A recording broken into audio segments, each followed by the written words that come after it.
人平时对咱们宽厚容忍，今儿怎么了呀？这么大火气，谁招他呀？爷心里憋得慌，没个1年半载的，才好不了。爷这次可是上了大火了。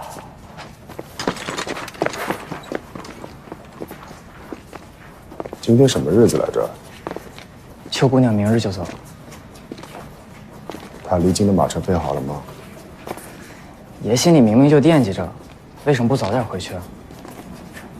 她总归要走的，多待一会儿，只是多一份不舍罢了。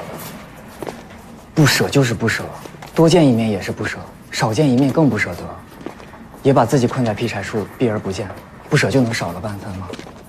如果是我的心上人要走，离别之前的日子，我恨不得拿个手镣给他绑在我身上才好，绝不会浪费这么宝贵的相处时间在这发呆。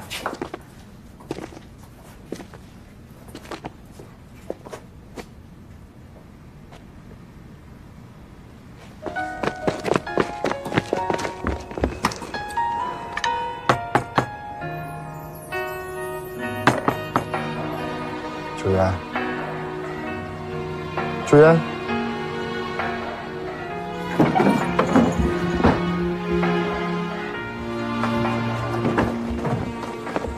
少爷，管家，少爷，少爷，有没有见小夫人？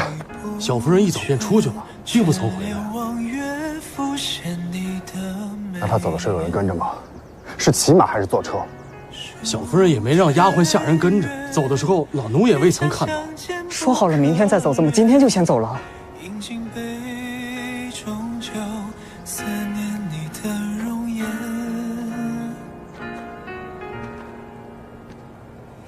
小事初见红豆，一定心间，只愿修得共枕同眠。手握青苔，为你点眉到沉默之年。春风十里柔情，两眼相悦永不绝。方寸天地，共携手此生。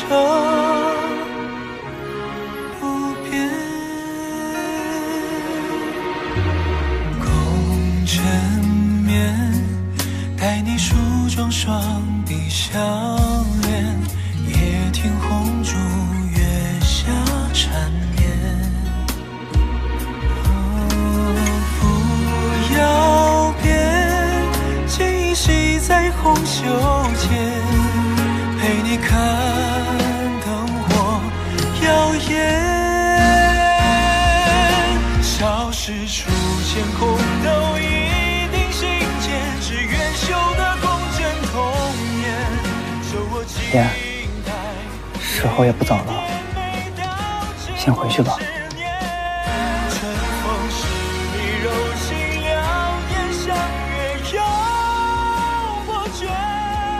回去吧。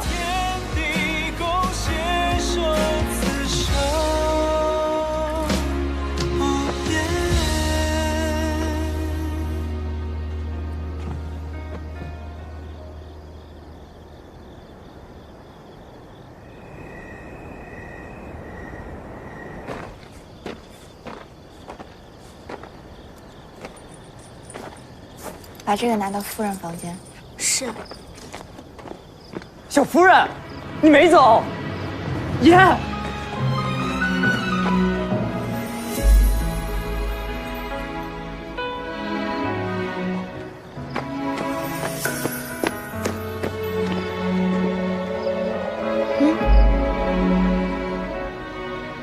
空荡荡的西江边，我听见你轻唱，双眸相对，思念微扬。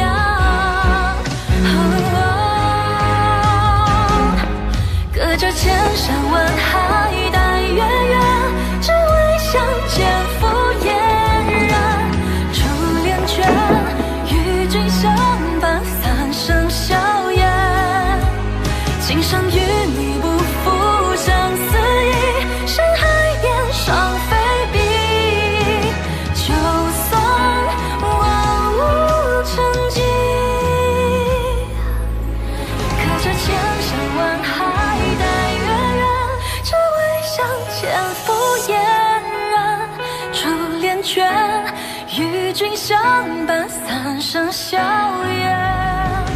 今生与你不负相思意，山海边双飞碧。就算万物成杨毅，你知道我最喜欢你什么吗？我最喜欢你知道自己想做什么，为了心中的目标，忍辱负重，受千夫所指也未曾动摇。自打我懂事起，从未有人告诉过我，一个女子除了相夫教子还能做什么。直到那天你带我去见鲁公，他说我是块写公安话本的好料。你知道，那一刻我突然觉得，我的人生也许是有一份价值的。那份价值不是因为我是某人的好夫人、好母亲，只是因为我是秋烟，我是我自己。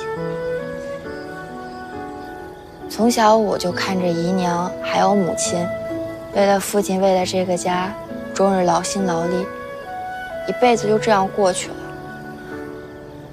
这么多年，阖家上下都没有人知道他们的名字，大家只知道他们一个姓韩，一个姓柳。也许连他们自己都忘了吧。连母亲的墓碑上写的也是秋门之妻。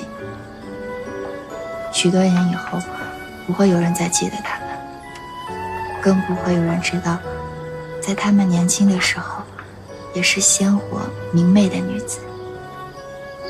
我不想再过那样的日子，是因为你让我知道，或许我可以拥有一个不再附庸于他人的未来。我想用我自己喜欢的名字，让别人记住，在一张张公案话本里，在被后人称颂的故事里，他们记住我，不是因为我是某人的夫人，只是因为我是我自己。还记得6年前我第一次见到你，你还是那个小丫头，你气呵呵地跟我说，你想走，天大地大，去哪都行。我记得那个时候你说，你有钱吗？你识字吗？可会算数记账？想要离开家，就必须要学会立足的本事，知道吗？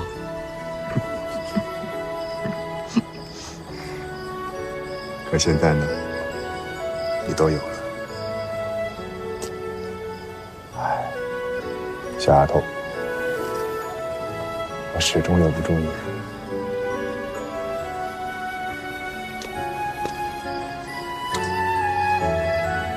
我支持你的决定，但你要答应我，如果有一天啊，你在外面走累了，想回家了，记得告诉我。我希望将来的某一日，我能一推开门，就能看到那个诡计多端、死皮赖脸的秋叶。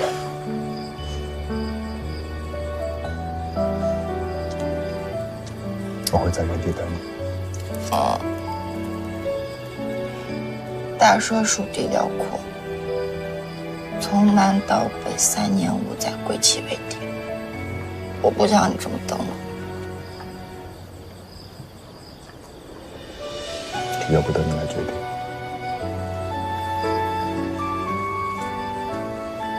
明着，我送你。明日日落之前，它依然是我的苏玉婉。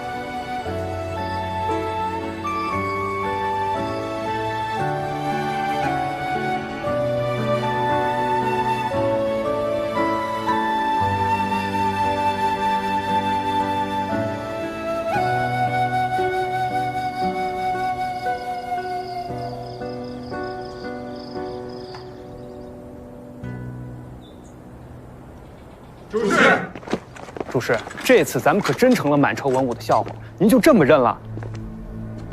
当年我没斗过梁毅，只能远赴外地卧薪长达3年，这一时的输赢又算得了什么？谁能笑到最后还不一定。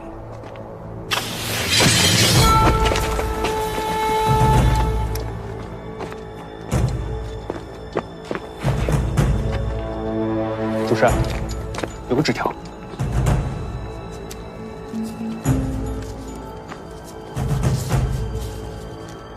吾可知劈柴树梁意于死地，但此计还需总章衙门原主事助力。若原主事有意此计，静待吾周密筹划。主事，看来想让梁毅倒台的不止咱们一家呀。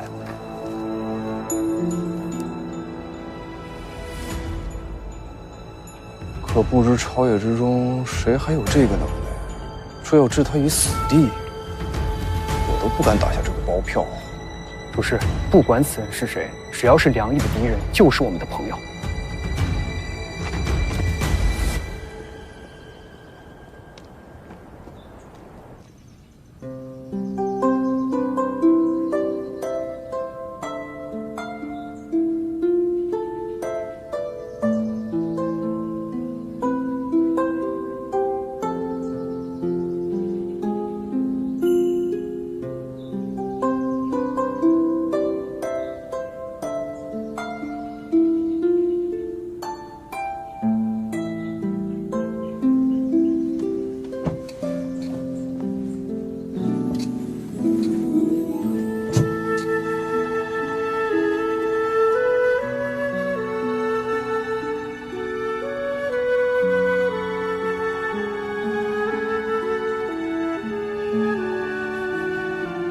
醒了。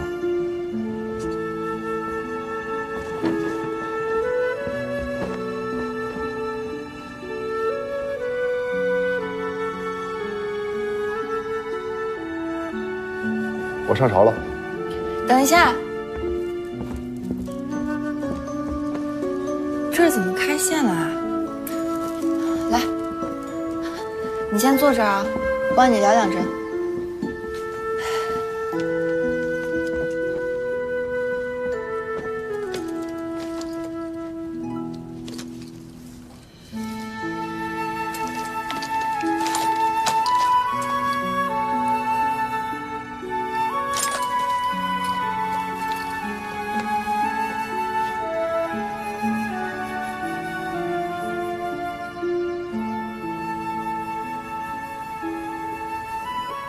我知道你整日沉迷于公案话本，对霓虹这些一窍不通。大人可真小瞧人，只是简单的缝上两针，并非多难的针线。我虽立志说男人能做到的事情，我也能做到，那这女儿家能做到的事情，难道我还就做不成了呀？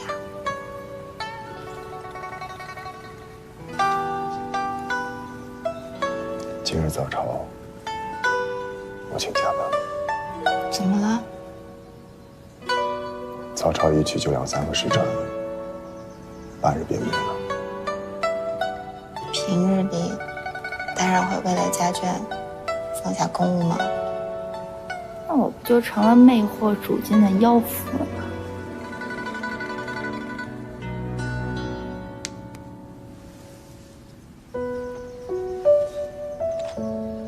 下朝后，我会快马加鞭回来，一刻都不耽搁。好的。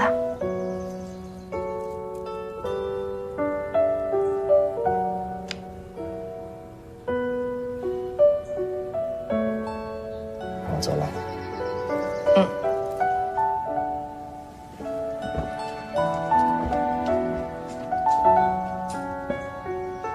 你都不送一下吗？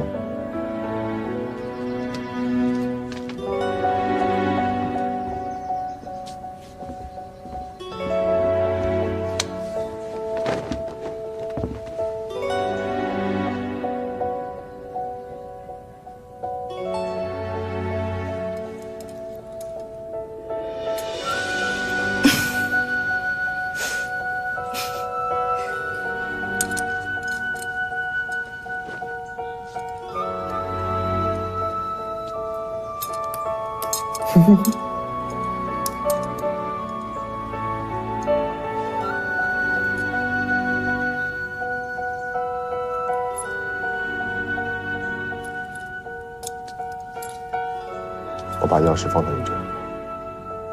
那我要弄丢怎么办呀？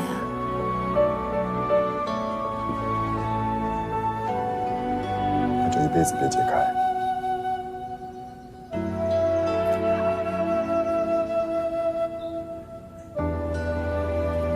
好了，你快走。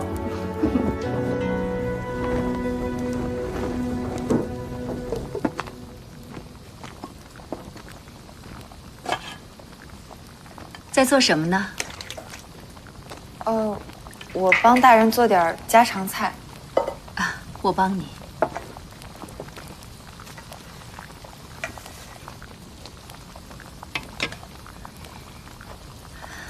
我们以后怕是不会再见面了吧？大人他现在正在气头上，所以才要年晚而走。可夫人不也说会劝大人接婉儿回来吗？也未必就再也不会见了。你别哄我了，秋烟。第一次见面的时候，我就知道面熟。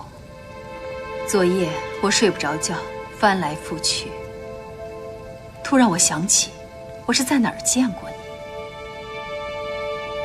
是在鹤鸣楼听戏的时候，秦轩身边那个丫鬟，便是你。哟，你这丫鬟是新买的吧？怎么那不懂规矩？主人家在看戏，她也能做吗？你们竟然在贵妃娘娘面前做戏，胆子也太大了！怎么了？为什么不仔细一点？快坐。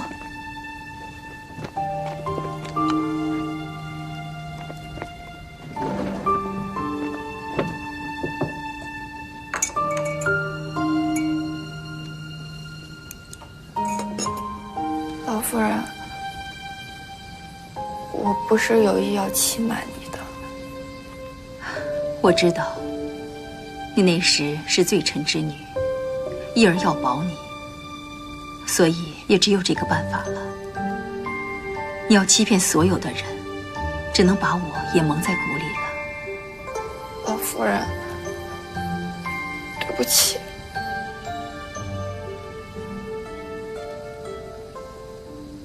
你们虽然是做戏，但是感情是做不得假的。我们相处的这段时间，我知你是真心的，不管是对义儿，还是对我。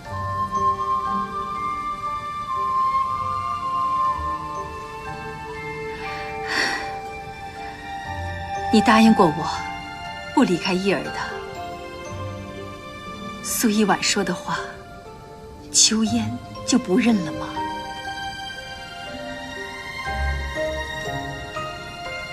时之所向，锦龙庭，不及林间自在地。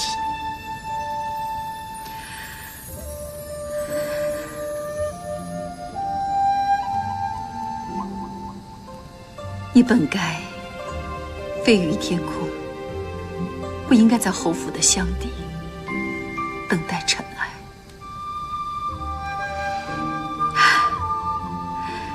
秋烟，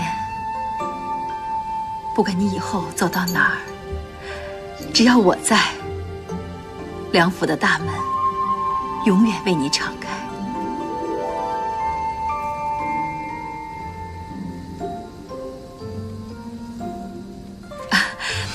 义儿最爱吃腌笃鲜了，我教你。来，先把竹笋切成片，然后呢，要用鲜肉还有咸肉放在一起烧。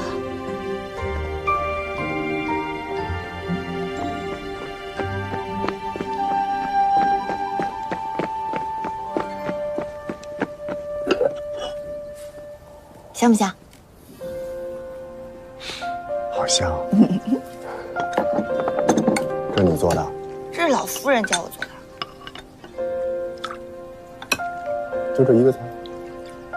还想要几个？这不是你最爱吃的吗？也是。来，给你尝一尝。来，尝尝。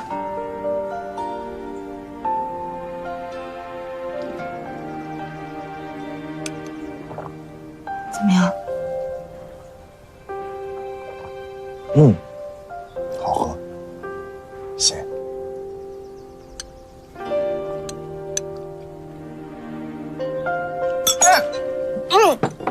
我把最后那勺糖放成盐了，这么咸你还说好喝？我再去重做一碗。哎，不用了，咸点好，咸点啊，我就不会忘记你以后做菜是什么味道了。太齁了，别喝了。我要喝。你要咸死，你是不是傻？你别喝，别喝，放这，别喝。那我不喝，以后又喝不到。咸死！这花长得真别致，花瓣中还有着一朵小白花。这是乐杜鹃，是海外异邦进贡来的，喜热喜湿。花园里的草草木木都经不住晒，唯独它是开得最好的。我还以为呀，你只对劈柴树的刑具如数家珍呢。这些花是早年间宫里赏给父亲的。从前，父亲从不让花匠插入，只带着我打理。接手劈柴树之后，便再也没有闲情逸趣来服侍这些花了。侯府的宅院气派雅致，我最喜欢的就是这院中的草木，郁郁葱葱，看着可喜。你放心，这府里的一草一木啊，都会打理成你来时见到的样子。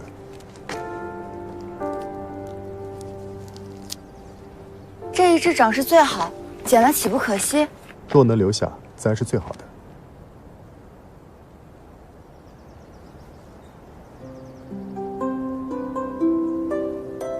可须得将新生枝条剪了，赐予草木生长，来日才会开得更盛。修剪枝叶是为了长远计，不能只顾眼前的不舍啊。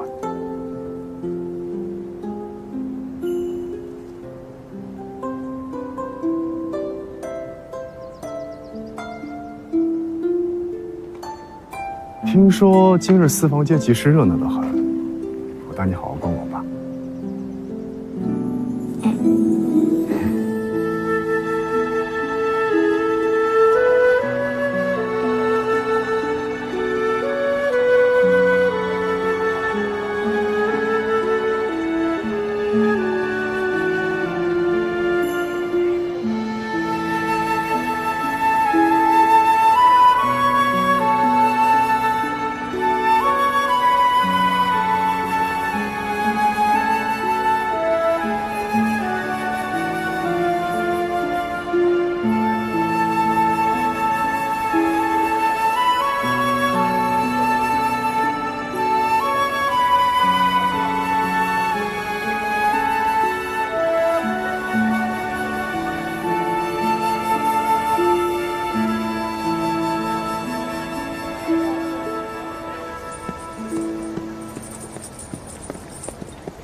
秋月，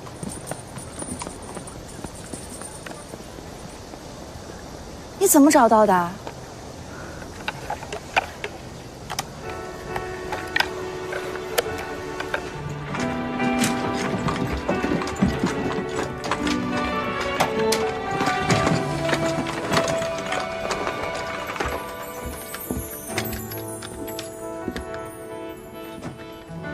无言般雀跃透过微光，你嫣然一笑，暖入心房。悲时俗之，破恶兮，愿清绝而远游。第一次认识这些字的时候，还不知道这句话是什么意思。后来读了很多遍，才晓得这一句是屈原感怀世俗扼杀人的自由，想要如鸟般飞翔去远方遨游。当时我就在想，你一定如这首诗般游历过许多地方，你都不知道我有多羡慕你。现在换我来羡慕你了。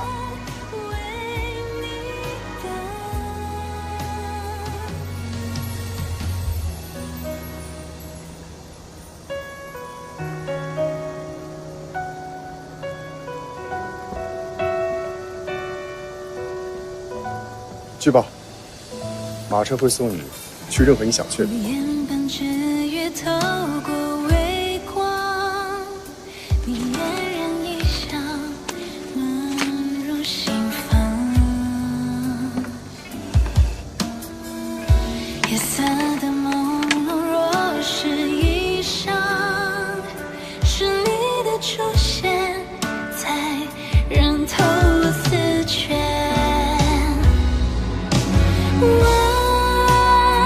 着你的视线，脑海里浮现所有画面。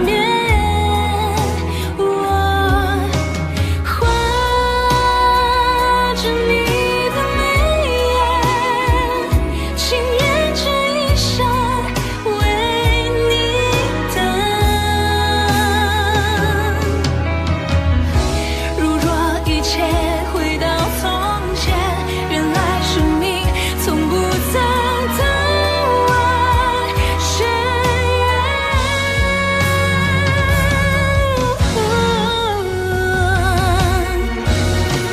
看时间的离散，希望故事中如你所愿。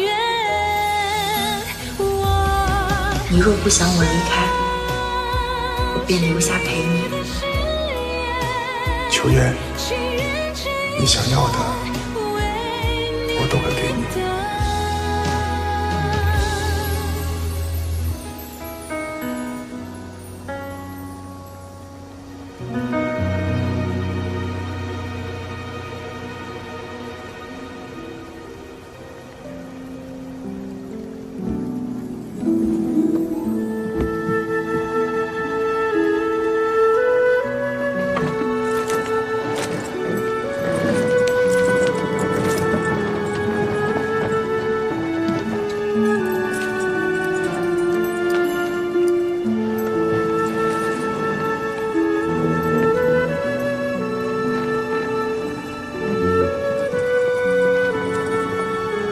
清代，你怎么也跟着一起来了？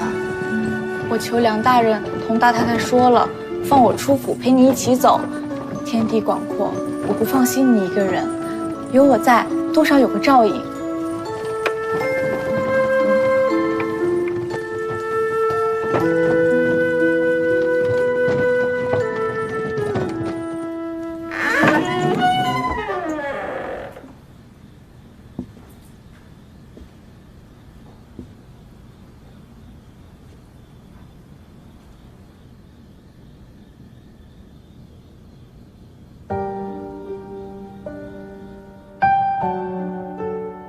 大人，婉儿不如公文好看吗？你怎么会没有公文好看呢？早点歇息。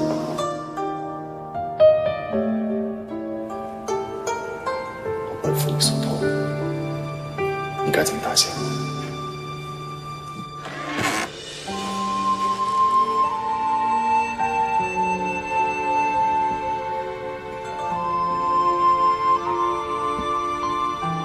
你怎么那么烦？你闭上眼睛，你闭上眼睛。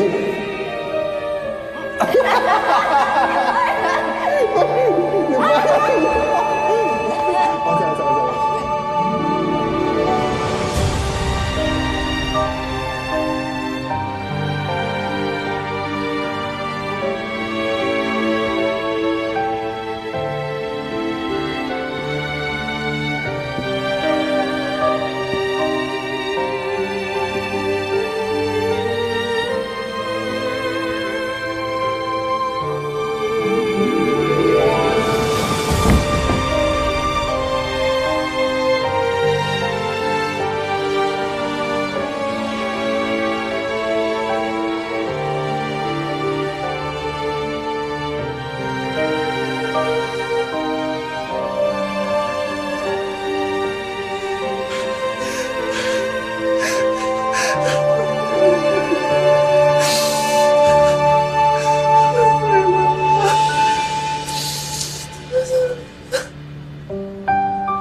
死的丈夫，我理应为他去死。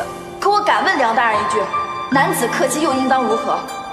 同样的事情，就因男女有别，结局就大不相同。可凭什么女子就如浮萍般轻贱？如今月莹的性命危在旦夕，想要救月莹，须得由梁大人相助。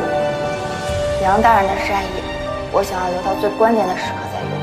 谋求算计来的感情就不是感情了吗？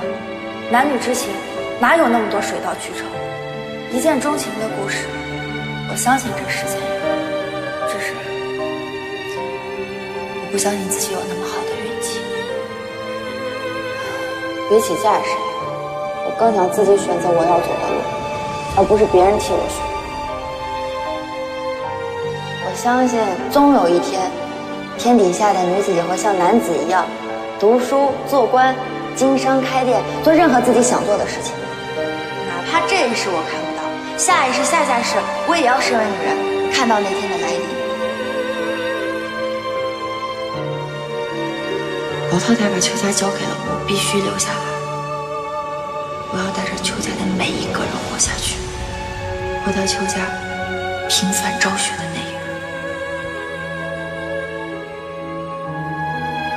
梁爷，我们都是普通人，普通人做事情没有办法尽善尽美，但我们可以做到尽力而为，无愧于心，足矣。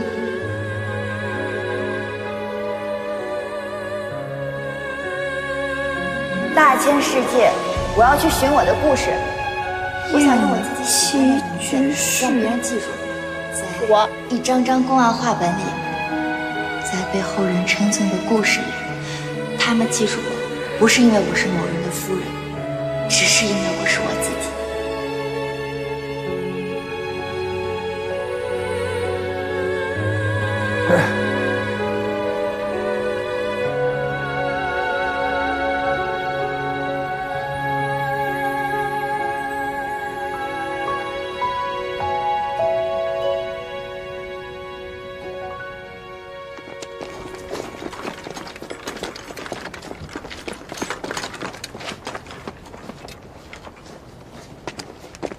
兵部右近卫秦轩前来报道，里面请。北凉老跑这么远来赚咱们的钱，要我说呀，就活该被抢。这劫匪抢北凉人的货，还挺仗义。这桩劫案可够棘手的，办好了，别人说你给北凉人办事；这办差了，北凉人还借机闹事。哎，这个案子到了兵部，不知道会落到哪个倒霉大人的头上呢。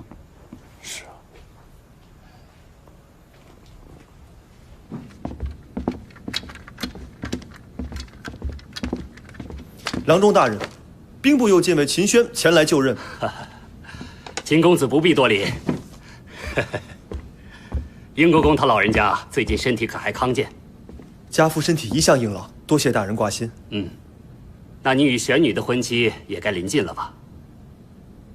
他还需守孝，起码也要3年之后了。啊，不过3年光阴很快就会过去。到时候秦公子要记得给我发份喜帖，我也好到国公府上去讨杯喜酒喝喝。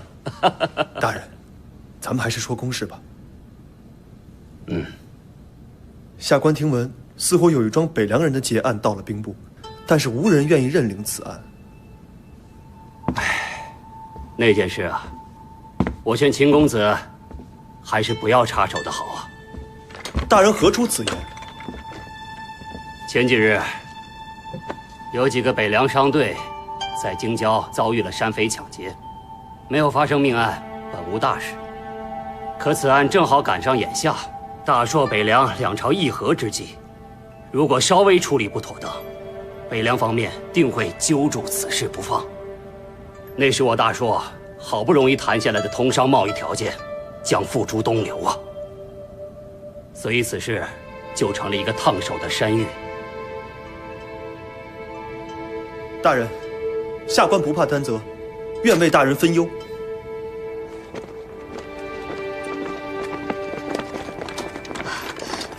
表哥，你怎么来了？今日是你第一天来兵部任职，我怕你忙着没时间吃东西，我给你带了些果子和点心。我不饿，我还有公务在身，你先回去吧。表哥，我给你做了个香囊，里面装着平安符，若是表哥遇到什么凶险，定能逢凶化吉。若是无人苦心经营这算计我自会平安。我是有姐姐的事要告诉你。秋妍怎么了？前2日，姐姐让人带话过来，说她要离开京城，游历外省。梁大人还遣宋锦来府上，向大太太讨了清代陪同。此刻，恐怕他们已经在路上了。梁毅没留住她。表哥应该知道，姐姐想做的，没有人拦得住。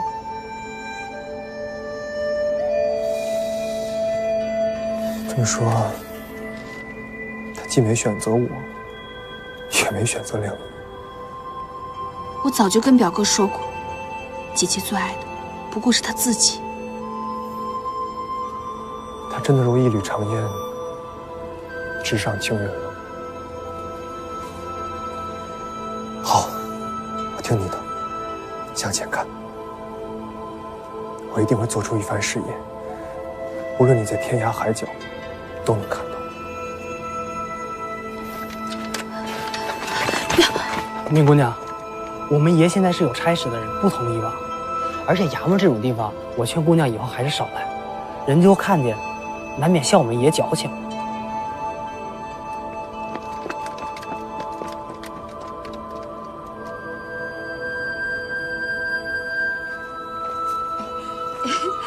母亲，哎，叶儿，你来的正好，你看，风一下子变小了，快帮我收收线。来，我帮您。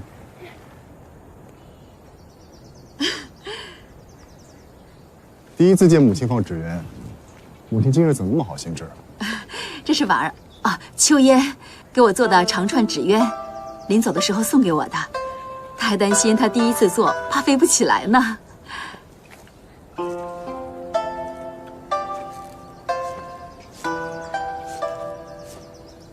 他一定会看见的。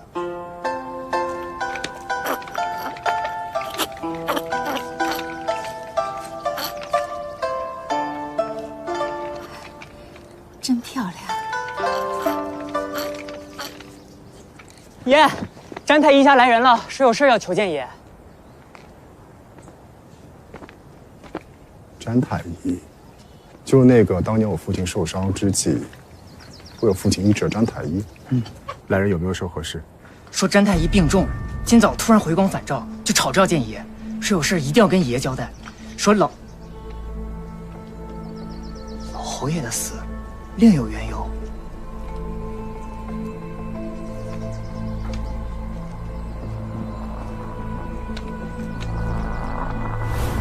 是卢国公失手射了你父亲的马。父亲此事，只怕不是意外。刑部侍郎恰好就是卢国公的外甥。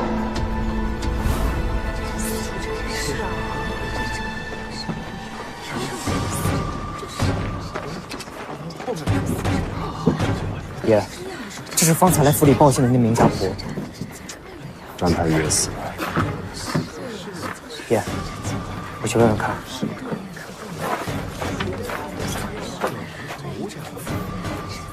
根据邻居描述，事情就是这样。爷，都打探清楚了。1个时辰前，邻舍的菜农按常来为詹太医送菜，刚一进院中就发现2人已经被乱斗砍死，没了气息，于是就立刻向凤锦府报了案。凤锦府人怎么说？他们发现家中翻箱倒柜，有价值的东西都被带走了，他们就打算以入室抢劫杀人结案。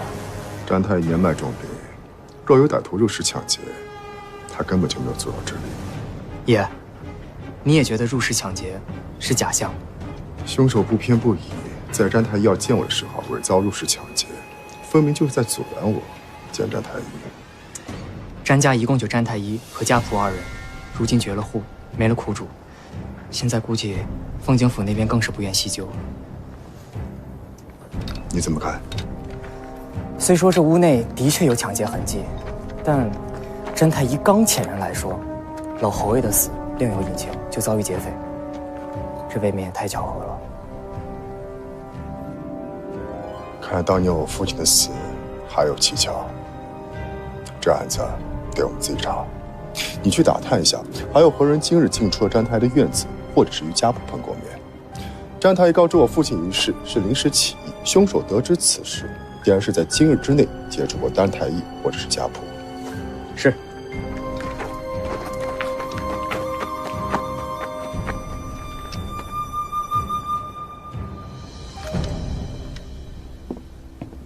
爷，那伙山匪作案多起，这图上标记之处就是那伙山匪近日以来进行结案的地点。大人，秋明姑娘等你许久了，昨日刚下了雨，她见你没有带抗寒的衣物，特意给你送来了。你们真是夫唱妇随，举案齐眉呀！你们聊。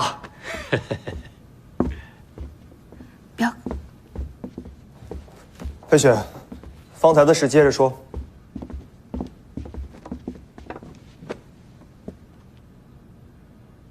啊，爷，山匪经常出没在回龙山脚这条路，这是大硕通往北凉唯一的近道。此地远离京城，林间禽兽出没，蛇鼠众多，他们一定有不为我们所知的据点，否则无法落脚和藏匿货物。只是，他们能藏在哪儿呢？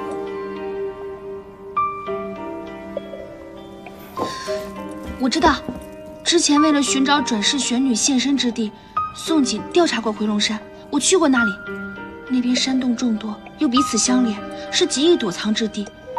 我想，山贼应该是藏于那里，我可以带表哥一起去。山贼不过3、4人。没有能力在山中安营扎寨啊！的确会像姑娘所说，他们很有可能藏在山洞之中。不可能，这里山洞连接暗河，如今雨水旺盛，洞中常常会被水淹没，连短暂停留都成问题，更别说当做据点了。秋明，一知半解，就不要想当然。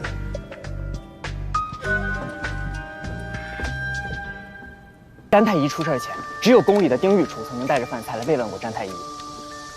爷，我总觉得詹太医的事儿有些古怪。说，我说不清楚，就是觉得这些事儿发展的都太急，又太顺。老侯爷的事儿明明4年前已经被爷亲手了结，怎么被人又翻了出来？詹太医案事关我父亲的死，我要是放任不查，万一错失真相。不管有任何线索，我就算错揪了，我也不能放过。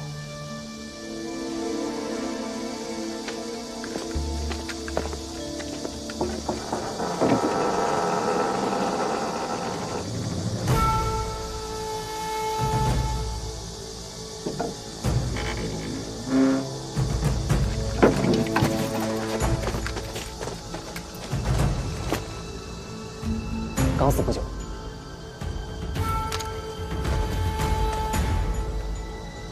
劈柴猪的剑，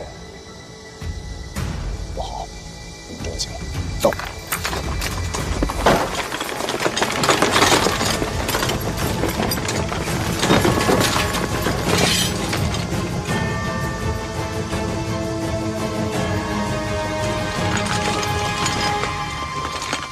杨大人，这是做什么？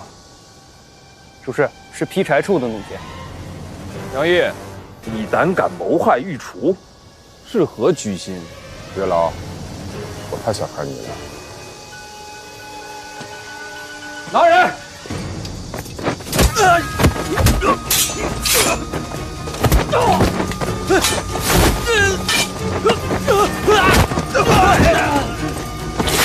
爷！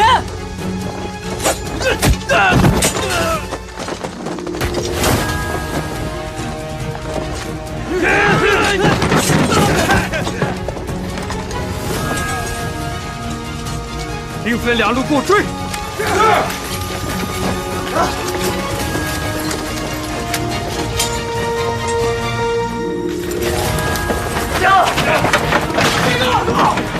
司机，走！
圣上，这是从丁御厨住处搜出的书信，是梁毅的笔迹。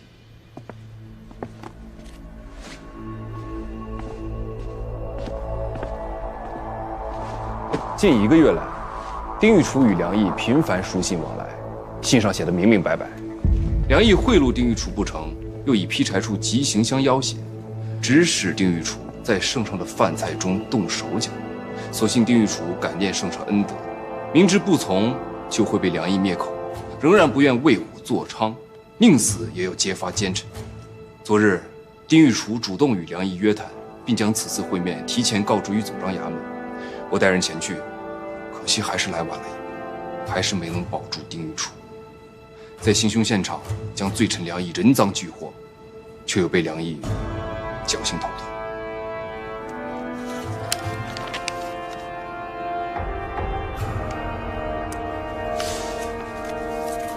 梁毅为朕做事多年，一直忠心不二。圣上以仁德度人，可臣已经调查梁毅数月，证据确凿。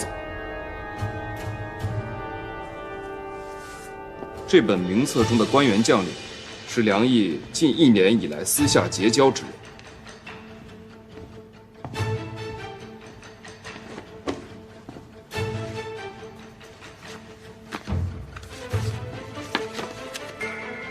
贺老将军，梁毅凭借劈柴处监察百官之便，抓住贺家迫害平民女子的把柄，以利诱人。贺老将军便与梁毅暗中勾结，而自此之后，大硕北面军的核心要员接连被查获，此事皆有军部档案可查。梁毅凭借圣上处信，利用官职之便暗操朝政，党同法野，其罪行昭昭，触目惊心。臣推断，圣上重振总章衙门后，梁毅自觉失宠，便开始寻求后路，想要换主求荣。太子生母郭贵妃与魏远侯家十分亲近，借了这层关系，梁毅轻易便可取信于太子。太子本性纯良，论心机哪里比得上梁毅？梁毅上挟太子，下令群臣，还坐拥贺家的北面军，大硕岂不是跟了他姓梁？活捉梁毅，朕要当面审个明白。臣遵旨。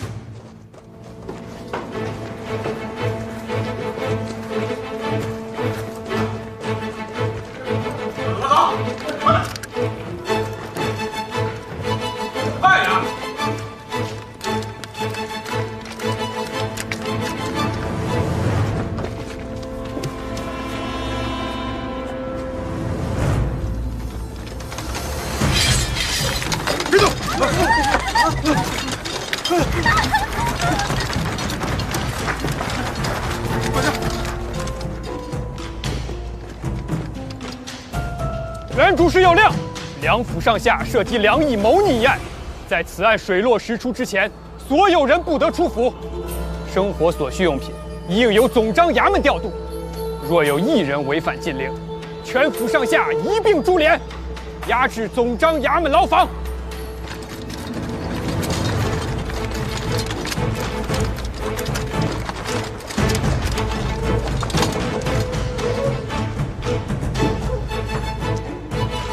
把这儿给我收好了。是。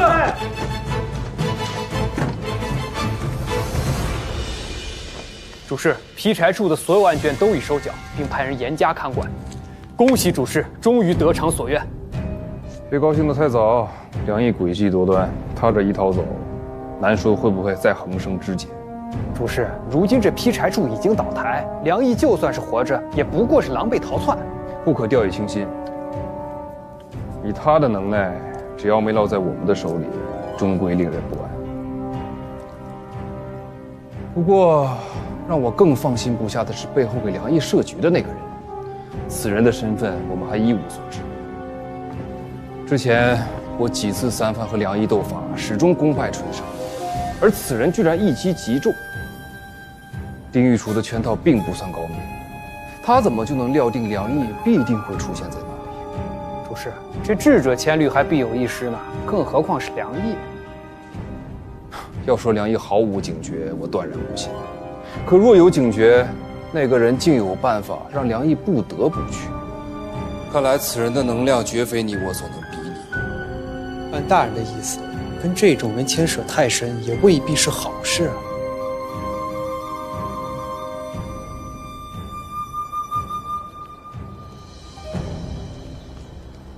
谋逆，大嫂，你别是听错了？朝廷传出来的旨意，当众封的府，满大街都在议论，我怎么可能听错呢？这朝廷的事，当真说变天就变天。只是这梁大人的事儿，会又牵扯到我们府上吧？怕什么？我们是圣上亲社，平日跟梁大人也没什么往来，如今也牵扯不上。我说这殷丫头啊，还真是好运。当时她走的时候，我还说她不开眼，放着锦衣玉食的侯府小夫人不做，云什么油啊？现在反而还避开一劫了。自然不被牵扯进去是最好。明天我就去祠堂烧炷香，让老祖宗保佑我们邱家和梁大人平安无事。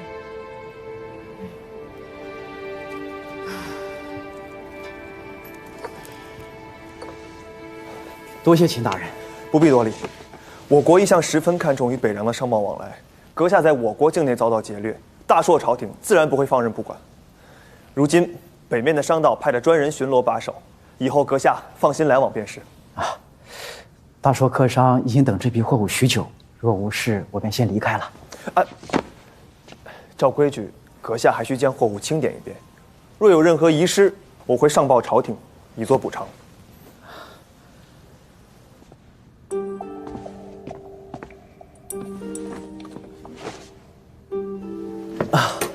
就这几个箱子，东西俱在，我可以走了吧？开走，等等。阁下还是莫要急于这一时半刻，将货物好好清点一遍，以免日后再有是非。都十分确切了，再到衙门卷宗上签字画押，此案才可圆满了结。我的货我熟悉得很，一眼便知少没少。我该到何处去签的画押？退去。请跟我来啊，有劳了。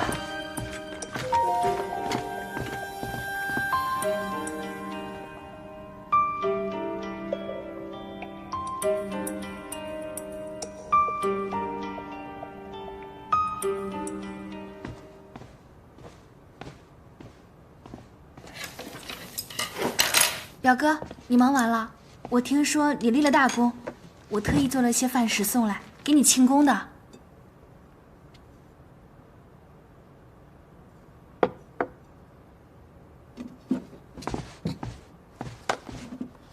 表哥刚从京郊回来，城里的消息大概还不知道，我说与表哥听。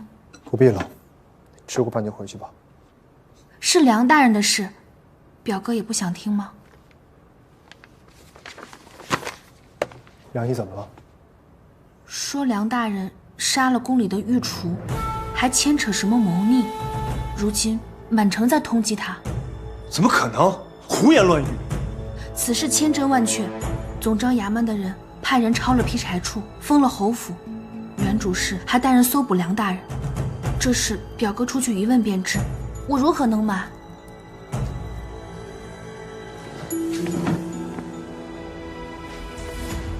还好秋燕已经走了，但是梁毅绝对不可能谋逆，一定是元郎在其中做了文章。全城通缉，有要是还没抓到的，不行，我得赶在元郎之前找到梁毅。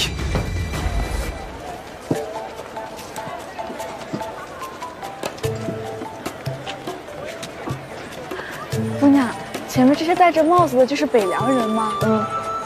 莫州是大寿与北凉的边境，有不少北凉人在这里经商和采买。之前在京城时还听人说，北凉人都是长相可怕，形容粗鄙。现在看起来，不过是男人头上都戴了顶怪模怪样的帽子，女人个个右手食指上都套了个大扳指，旁子离我们也别无二致啊。你这是听了府里的哪个嬷嬷这么添油加醋的编排凌薄的？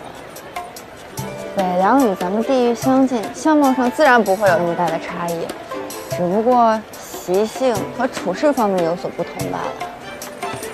在府里吧，自然是耳听为虚。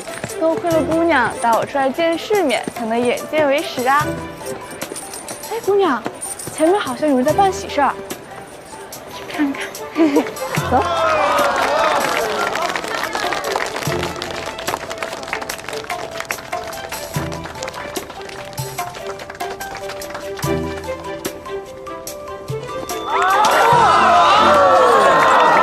喜糖跟咱们那儿一样。对。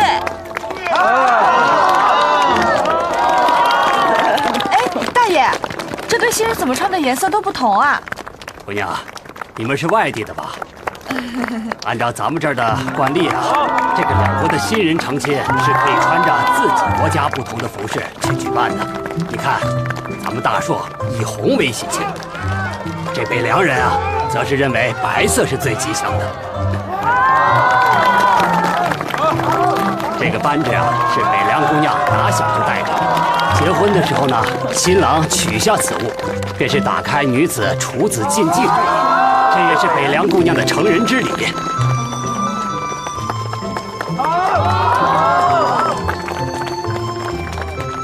姑娘看什么呢？这是安陵花的花瓣，方才我在集市上看到的。集市上的人说，这种花瓣可以研磨出一种特殊的毒药。北凉人结婚就撒这种花，寓意啊，就是若违反了婚事，就如同服下此毒，无疾而暴毙。北凉人的性子果真是刚烈。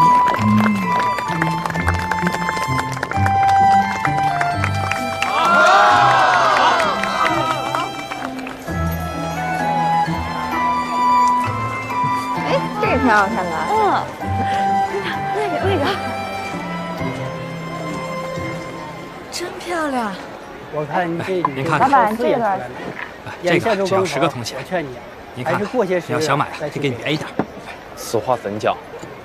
为了抓住劈柴处的简教使，现在出入城门，再看看这个重重关卡，每个箱子都给你翻个底儿朝天。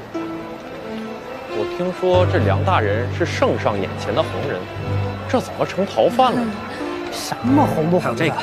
那狗贼要谋刺圣上，被总章衙门人赃俱获抓了。人心难测。老板，谢谢。梁毅有没有找过你？没有。梁毅若找你，你定要先帮我稳住，再找机会传消息给我。小小恕难从命。为何？原主是曾许诺我，会让我成为梁大人的妻室。如今梁大人背负谋逆大罪，株连9族，绝无转圜余地。原主是让我嫁给一个死人吗？小小姑娘，你误会我了。这次我不过是奉旨捉拿逃犯，要梁毅死的可不是我。是也罢，不是也罢。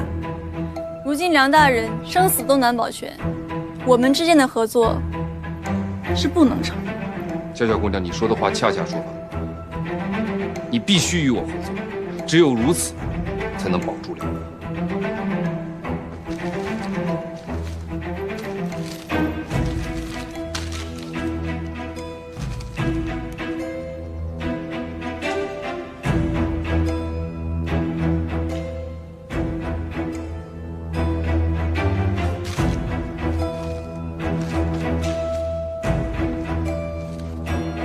有人设下死局，引梁毅入套，我不过是顺水推舟而已。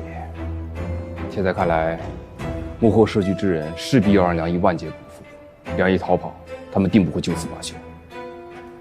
如今圣上指明要我活捉梁毅，若总章衙门能拿到他，梁毅还能保住性命，这个案子或许还有转机。但梁毅若落入设局之人的手中，可以想见，梁毅绝无生路。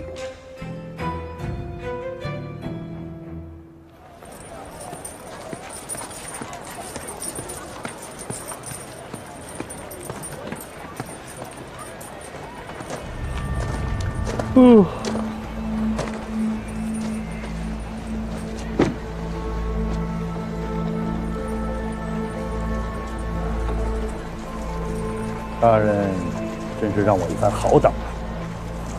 你知道我会来，原主是把劈柴处翻了个底儿朝天。大人以前的藏身之处，现在都不安全，自然会想到我的。现在京城里没有一处安全的地方，不过有人找上我，给大人安排了一个更保险的。哎，小二，哎，走了啊！有空您再来啊！哎呀！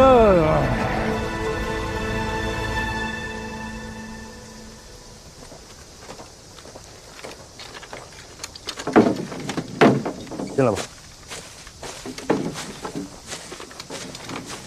此处是兵部一废弃草料仓，多年无人出入，而且此处属于兵部管辖，总章衙门的人也不敢随意前来搜查。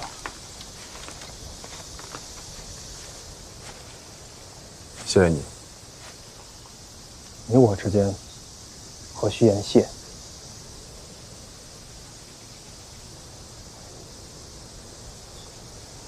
宋姐呢？怎么不见她？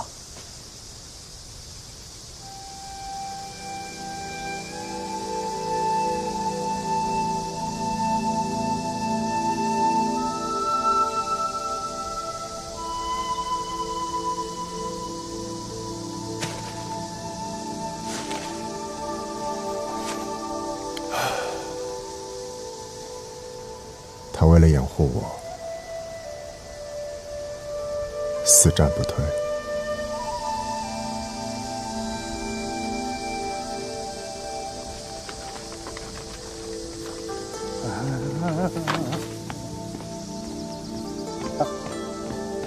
都别傻站了，渴了吧？喝水吧。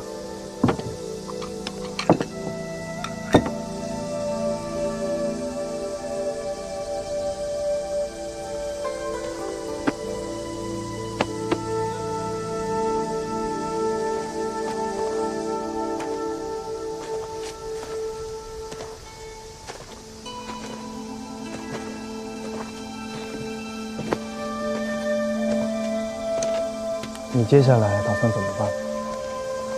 准备顺着丁玉处查下去。我能帮你做什么？什么也别做。元朗知道你和我的关系，你若行动了，他一定会察觉。晁盖，你听梁毅安排，去查丁玉厨的来历和人际关系。明白。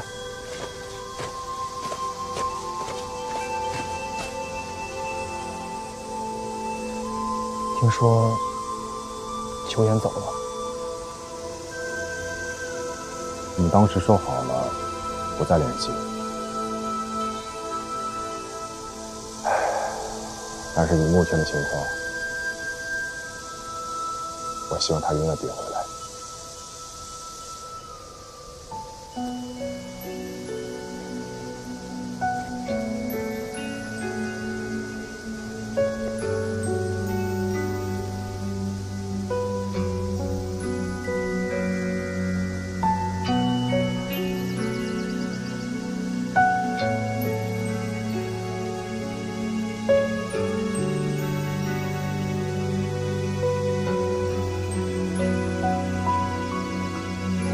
爷，那你想什么时候对小夫人表白你的心意？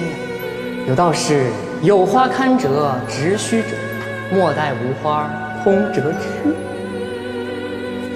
我错了，爷，我说的是实话呀，你收拾一下。我说的是什么？爷，我错了，不是我。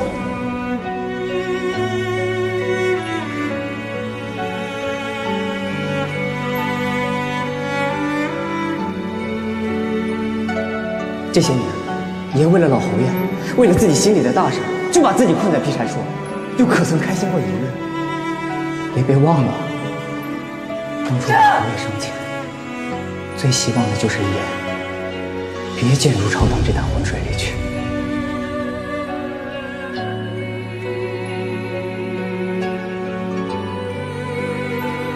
爷，我求你了，别给我报仇，好好活着。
姑娘。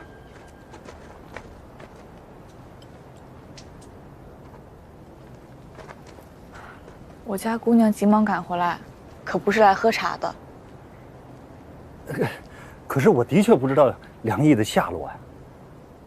哎，再说现在京城里都是搜捕他的官兵，就算他已经逃脱了，也肯定不会留在京城，是吧？姚盖，我既然找上门来，自然心中有数。他蒙受其冤，定不肯就此逃亡，背着罪名东躲西藏的一辈子。若他想要留在京城查案，侯府劈柴处都被查封了，他只能来找你。姚盖，我明白你的顾虑，可你得想明白，你的恩人到底是我，还是梁毅？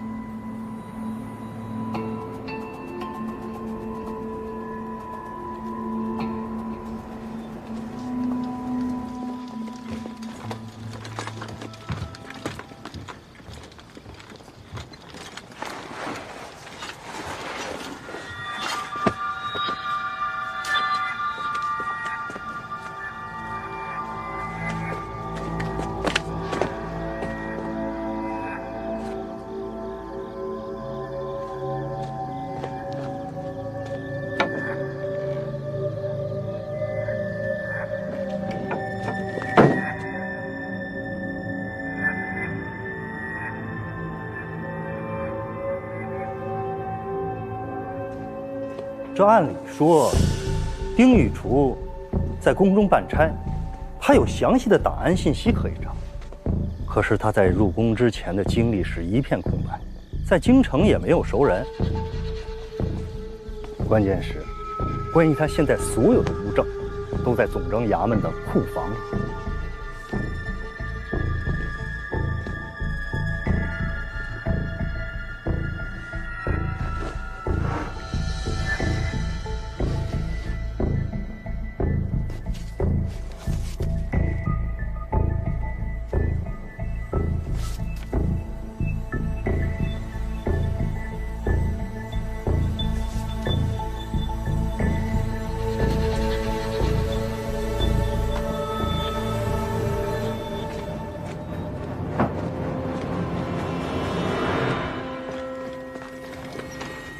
哎，大人，你怎么回来了？我去取个证物。嗨，有事你指挥小的一声，小的不就给你拿了吗？不用了，我自己去取。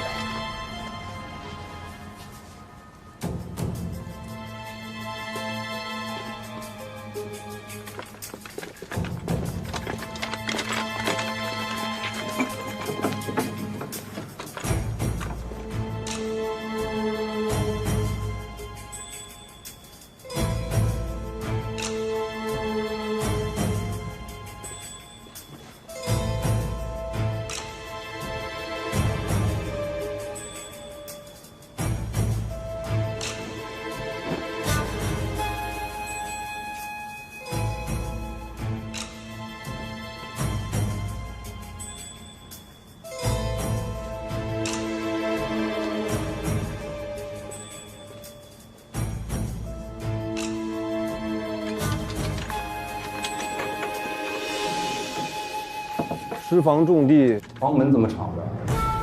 无人看守。是小人疏忽。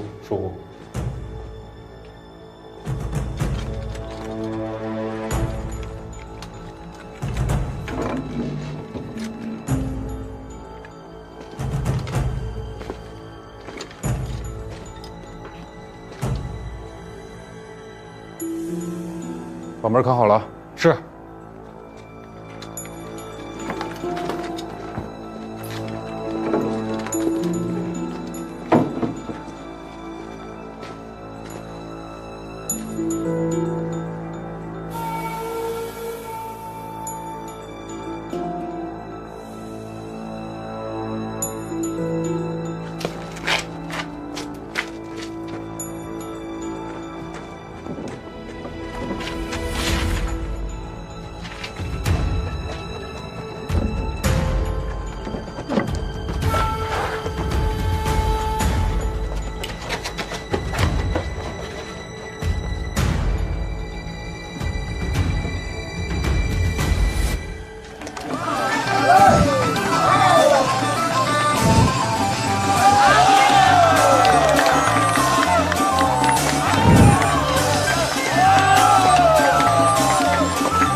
样子啊，不像总长衙门的人。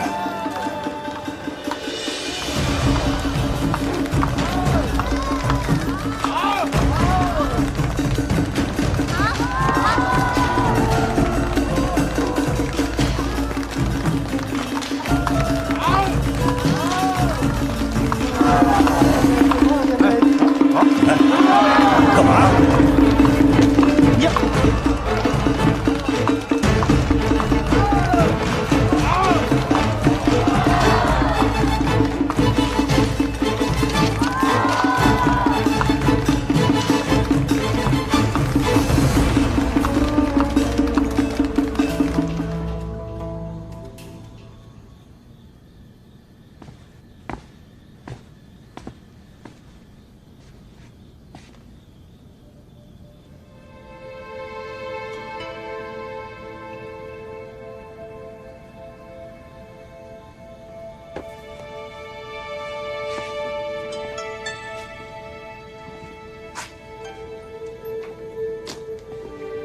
我没事。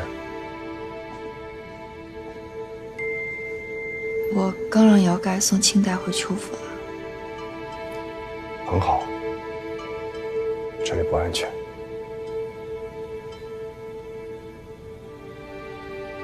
这是你在总章衙门偷查到的东西吗？这些伪造的信件找不出任何线索。不过，我离开总章衙门时，误打误撞见到了丁玉初的尸体，倒是让我有别的发现。是什么？我在丁玉初的尸体上闻到一种奇怪的尸臭，和6年前我父亲死后的气味十分相似，类似一种铁锈的味道。当年我父亲发丧时，我并未留心，只当是天热腐化。可是今日我在丁玉初的尸体上再次闻到这种气味。这几年我在劈柴处见识无数，也从来没闻到过那样的气味。铁锈味，听着倒像是北凉毒药的一种中毒症状。北凉毒药？我此次出京，到了大朔与北凉的交界处，在那里我了解到了北凉有一种草药，名叫安灵花，它的花瓣可以研磨出一种叫安灵毒的毒药，服用此毒之人会昏睡而死，但除此以外不会有任何的中毒症状。中毒而死之人会在死亡几天之后，呈现出类似于铁锈味的尸臭，最终尸骨会随着时间呈青黑状。丁玉初看起来是中箭身亡，可那支箭并未插入内脏处，而且当时流血并不多。如果是死于此毒，的确说得通。那有没有可能你父亲也并非死于卢国公那一箭？的确，这么看来，我父亲去世另有隐情一事，并非捏造。可是6年前元朗还在外地任职，他不可能知道其中的隐情。元朗若要借此事对我设局诬陷，定然是有人提前给他提供情报。据我所知，安灵花只生长于北凉，此毒的制作过程非常的繁琐，会使用此毒的人也只有北凉人。难道元朗为了扳倒你，不惜和北凉人联手？可仅以我记忆中的气味，并不足以确认我父亲的死因没有实证，这一切也只是我的推论而已。可你父亲已经下葬6年了，怎么可能找到实证啊？开棺验尸，你不是说安灵花毒可使尸骨缓慢青黑？我们可以通过尸骨颜色验明父亲是否死于安灵毒。你真的要对老侯爷验尸？此事比我们想象中要复杂，牵涉到北凉事关两国，我们必须拿到最确切的证据，才能做出下一步计划。至于笑不笑，只能让父亲多担待了。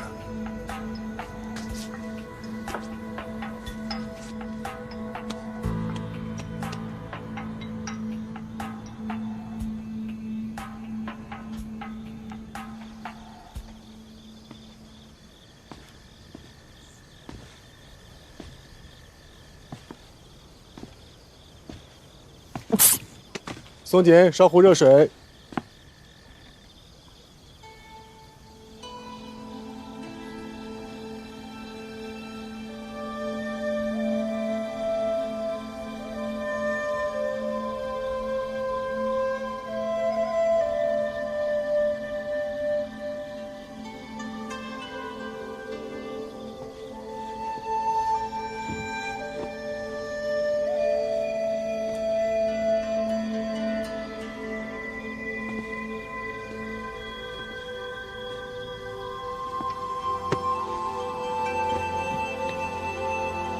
你要是心里难受，可以跟我说说。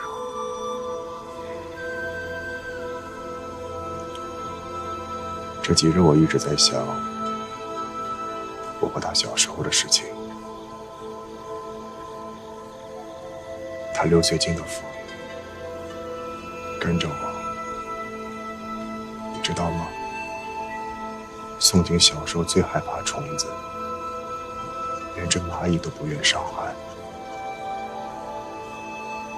这6年间，他一直跟我过着杀戮喋血的日子，我都快忘了。其实他是一个心最软、最善良的人。你也是。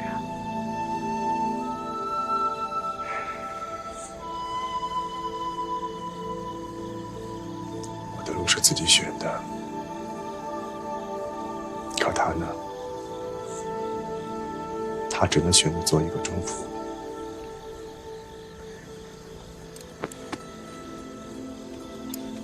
若半月之前，我带着你和宋景一起离开，你有想过我们现在过的是什么样的日子吗？我想过呀。咱们2个呢，也不用置办宅子，走到哪儿就在哪儿的客栈住下，搜罗进当地的风土人情，写了话本换了银子，咱们再换别的地方。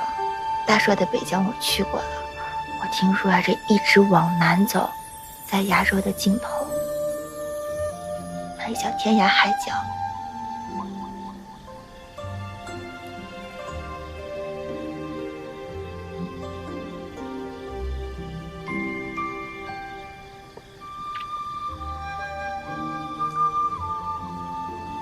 天色不早了，快点睡吧。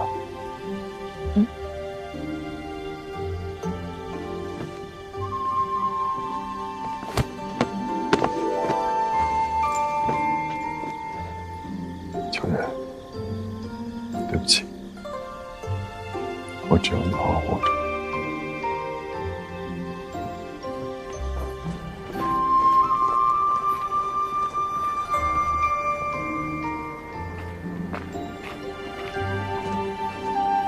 清淡，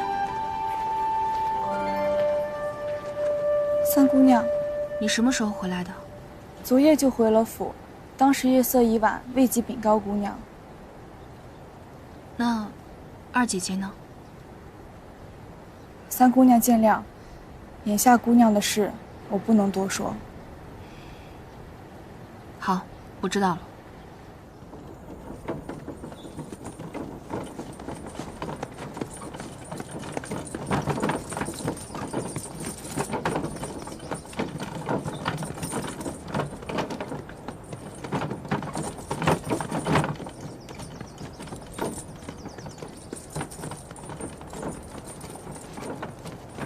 什么人？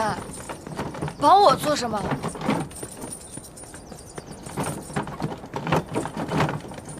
是梁毅让你带我走的吧？秦轩，我有2个可靠的同僚要去江南，他们会带你一同过去。我家在江南有亲戚，会照顾你的。秦轩，你停车！停车！秋烟，梁毅的事你不要插手。秦轩，你混蛋！秋烟。我知道，梁毅对你家有恩，对你有恩，你讲情义放不下。但是这一次，不是你能帮得上忙的。你放心，梁毅本事大，死不了。你不明白，我回来我不为别的，因为我爱他。那你为何之前又要离开？因为我不愿梁野为了我放弃他心中所求，我也不愿为了他放弃我自己的心愿。我原以为没有什么比前途和自由更重要的，可你发现你想错了，对吗？我在北凉边境听到他的消息，我以为我再也见不到他了。那一刻我特别害怕，我从来都没有那么害怕过。我不能没有